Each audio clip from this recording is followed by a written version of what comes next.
എല്ലാവരും മനോഹരമായ സംഗീതത്തെ ആസ്വദിച്ച് ഒരു പ്രത്യേക മൂഡിലിരിക്കുമ്പോൾ തികച്ചും വ്യത്യസ്തമായ ഒരു ടോപ്പിക്ക് എനിക്ക് ലഭിച്ചിരിക്കുന്ന ചുരുങ്ങിയ സമയം കൊണ്ട് മഹത്തായ ഒരു സന്ദേശം നിങ്ങളുമായിട്ട് പങ്കുവെക്കാനായിട്ടാണ് ഞാനിവിടെ നിൽക്കുന്നത്. നമ്മളിപ്പോൾ ആസ്വദിച്ചുകൊണ്ടിരിക്കുന്ന ഈ സംഗീതം പോലെ തന്നെ സുന്ദരമല്ലേ ഒരാളെ ജീവിതത്തിലേക്ക് തിരികെ കൊണ്ടുവരുന്നതും.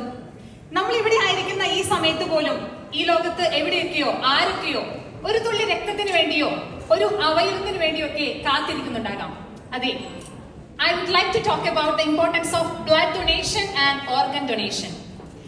അവയവദാനത്തെ കുറിച്ച് പറയുമ്പോൾ നമ്മുടെ മുൻപിലുള്ള ഏറ്റവും വലിയ മാതൃക ഈ അടുത്ത കേരളത്തിൽ കാർ ആക്സിഡന്റിൽ മരിച്ച 10 മാസം മാത്രം പ്രായമുള്ള ആലിൻ എന്ന കുഞ്ഞ്.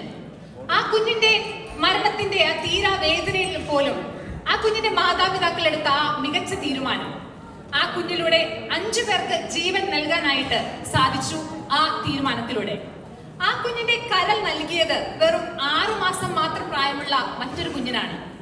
ആലിൻ മോളുടെ വൃക്കകളും കരളും കണ്ണുകളും ഹാർട്ട് വാൽവും എല്ലാം ദാനം ചെയ്യാനായിട്ട് ആ മാതാപിതാക്കൾ തീരുമാനിച്ചു. അതുകൊണ്ട് തന്നെ നമ്മുടെ ഈ ജീവിതം കൊണ്ട് നമ്മുടെ മരണശേഷം മണ്ണിൽ ലയിച്ച് ഇല്ലാതായി തീരുന്ന നമ്മുടെ ഈ അവയവങ്ങൾ ഒരുപക്ഷെ ഒരാൾക്ക് കാഴ്ചയോ ശ്വാസമോ ഹൃദയമിടിപ്പോ ഒക്കെ ആകാനായിട്ട് സാധിച്ചാൽ അതിനേക്കാൾ വലിയ കാര്യമുണ്ടോ? അവയവദാനത്തെ കുറിച്ചുള്ള നമ്മുടെ തെറ്റായ ധാരണകളെല്ലാം മാറ്റിവെച്ച് ആ ഒരു ഡിസിഷൻ എടുക്കുവാനായിട്ട് നമുക്ക് ഓരോരുത്തർക്കും സാധിക്കണം. സ്കോട്ട്ലൻഡിൽ ജീവിക്കുന്ന നമുക്ക് എങ്ങനെ നമുക്ക് ഇതിന്റെ ഭാഗമായി തീരാനായിട്ട് സാധിക്കും? സ്കോട്ട്ലൻഡിൽ about 50 people die every year in need of a transplant. More than 500 people every time are in need of a transplant, are in waiting list of transplantation. സ്കോട്ട്ലൻഡിൽ ജീവിക്കുന്നത് കൊണ്ട് തന്നെ ഇവിടുത്തെ രജിസ്ട്രേഷനെ കുറിച്ചും ഇവിടുത്തെ നിയമങ്ങളെ കുറിച്ചൊക്കെ നമ്മൾ മനസ്സിലാക്കിയിരിക്കേണ്ടത് അത്യാവശ്യമാണ്. 2021 മുതൽ ഒരു ഓപ്റ്റ് ഔട്ട് സിസ്റ്റമാണ് ഇവിടെ നിലനിൽക്കുന്നത്. അതായത് നമ്മൾ അവയവദാനം ചെയ്യാനായിട്ട് നമുക്ക് സമ്മതമല്ല എന്നുള്ളൊരു തീരുമാനം പ്രോപ്പറായിട്ടുള്ള ഒരു രജിസ്ട്രേഷനിലൂടെ നാം രേഖപ്പെടുത്തിയിട്ടില്ല എങ്കിൽ നമ്മൾ അതിന് സമ്മതമാണ് എന്നാണ് കണക്കാക്കപ്പെടുന്നത്.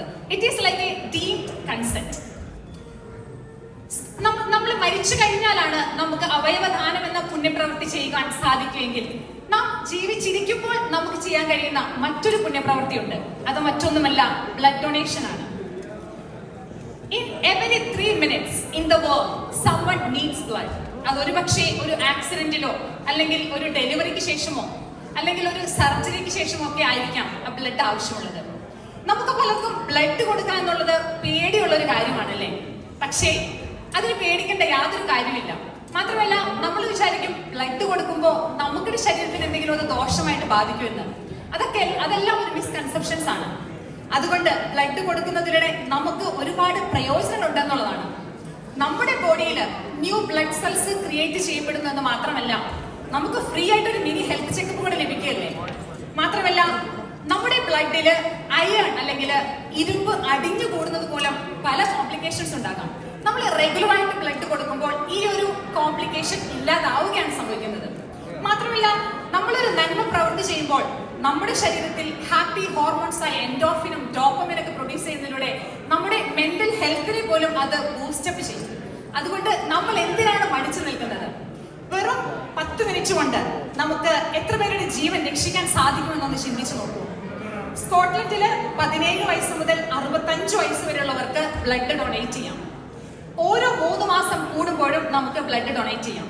scotblood.co.uk എന്ന വെബ്സൈറ്റിൽ നമ്മൾ രജിസ്റ്റർ ചെയ്താൽ നമ്മൾക്ക് ഒരു ഡോണർ നമ്പർ ലഭിക്കുകയും നമ്മുടെ സൗകര്യപ്രകാരം നമുക്ക് എപ്പോൾ വേണമെങ്കിലും നമ്മുടെ വീടിനടുത്തുള്ള ഒരു സ്ഥലത്ത് പോയിട്ട് ബ്ലഡ് കൊടുക്കാം. അതിലൂടെ നമുക്ക് ഒത്തിരി പ്രയോജനങ്ങൾ ഉണ്ട് എന്നുള്ള സത്യം മനസ്സിലാക്കിക്കൊണ്ട് ആ ഒരു ഡിസിഷൻ ഇതുവരെയും നിങ്ങൾ ബ്ലഡ് കൊടുത്തിട്ടില്ല എങ്കിൽ ഈ ഒരു സമയം നിങ്ങൾ ആ ഡിസിഷൻ എടുക്കണമെന്നാണ് എൻ്റെ വിനീതമായ അഭ്യർത്ഥന.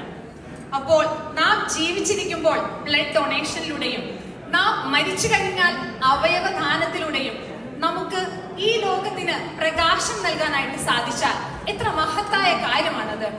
So I can proudly say that I am a regular blood donor and I have registered my decision as an organ donor when I die. So as my family. So ഈ സമയം ഇവിടെ ആയിരിക്കുന്ന എല്ലാവരോടും എനിക്ക് പറയാനുള്ളത്, നമുക്കൊരു പക്ഷേ പണമോ മറ്റു വസ്തുവകളോ കൊടുത്തൊന്നും മറ്റുള്ളവരെ സഹായിക്കാൻ പറ്റിയില്ല എന്ന് വരാം. എന്നാൽ വളരെ നിസ്സാരമായിട്ടുള്ള ഈ ഒരു ഡിസിഷൻ കൊണ്ട് അനേകരുടെ ജീവിതത്തിലേക്ക് പ്രകാശമാകാനായിട്ട് നമുക്ക് സാധിച്ചാൽ നമ്മുടെ ജീവിതം തന്നെ ധന്യമായില്ലേ? അതുകൊണ്ട് എല്ലാവരും ആ ഒരു റൈറ്റ് ഡിസിഷൻ എടുക്കുമെന്ന് തന്നെ ഞാൻ വിശ്വസിക്കുന്നു. ഇത്രയുമാണ് എനിക്ക് പറയാനുള്ളത്. Thank you Usma for giving me this wonderful opportunity and thank you for listening.